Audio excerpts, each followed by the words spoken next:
I liked to draw when I was little, but I didn't say to myself, okay, now I'm going to work hard to become an artist. I couldn't help it. I was always drawing. When I was starting at the age of 14 and 15, I never ever was without a sketchbook, and I sketched everything. I'd sit in the car on Main Street, and I'd watch people walk by, and I'd have my sketchbook, and I would sketch. I was never ever without a sketch pad. So I learned to draw by myself.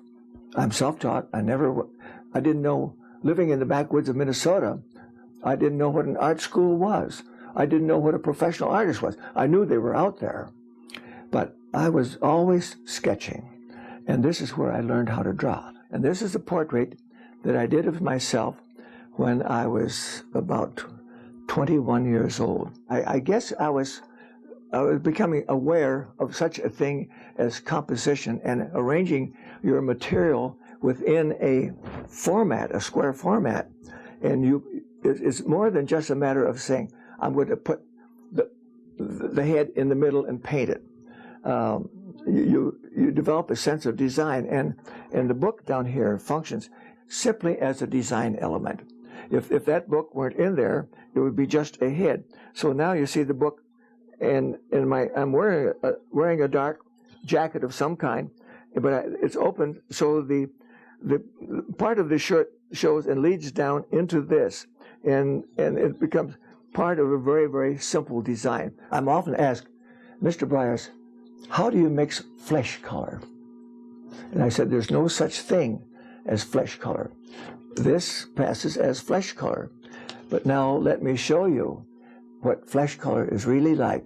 Flesh color is like mud.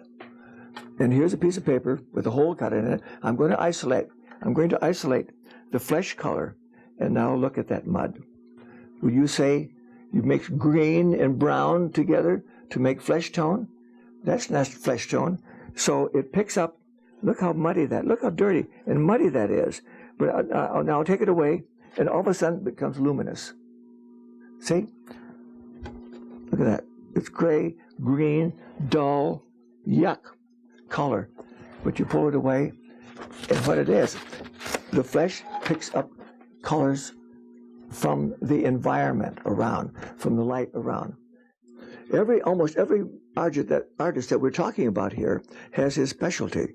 I don't have a specialty. I'm all over the place.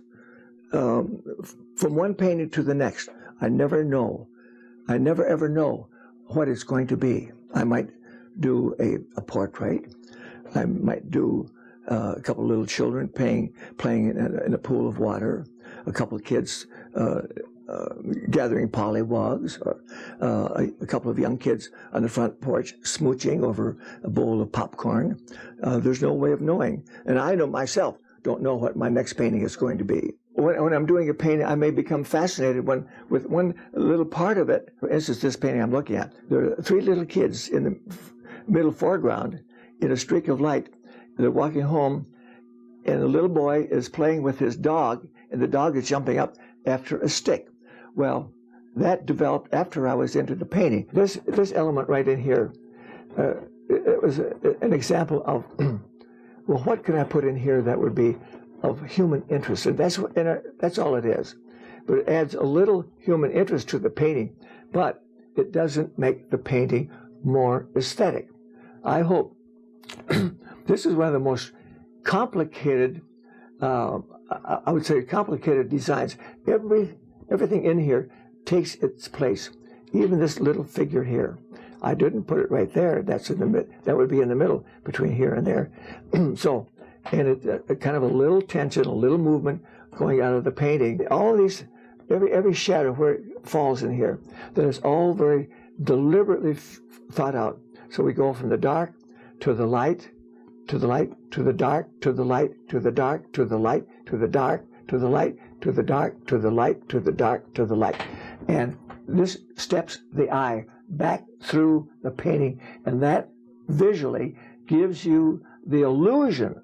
It helps create the illusion of depth in the painting. And it's just a device that we use to create a feeling of depth. People say, oh, you could almost walk into that painting. Well, it's because we conscientiously through our knowledge of creating depth and perspective in a painting, that the viewer subjects himself to all of this without realizing that these are the elements that give it that depth and perspective. And I paint a lot of nostalgia, because I grew up, I hate to say how long ago, a long, long time ago. A lot of my paintings